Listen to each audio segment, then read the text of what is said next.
ए साथीहरु, हामी अहिले देउचुलीमा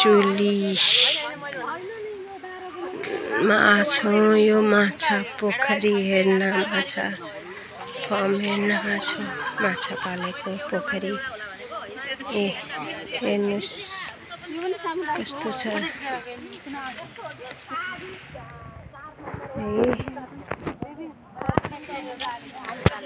माछा पोखरी हेर्न आछौं देउचुलीमा। यस्तो व्यवस्थापन गरेर यसरी हाल्नु भएको छ है।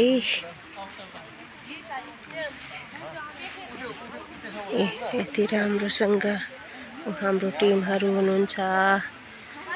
अहिले हामी यहाँ जंगलमा माछा पोखरी बनाउनु भएको छ। यहाँ माछा पालेको छ। हेर्नु, यी पोखरी हेर्न आछौं। यसरी व्यवस्थापन गर्नु भएको छ है। ए हेर्नुस्, हाम्रो टिम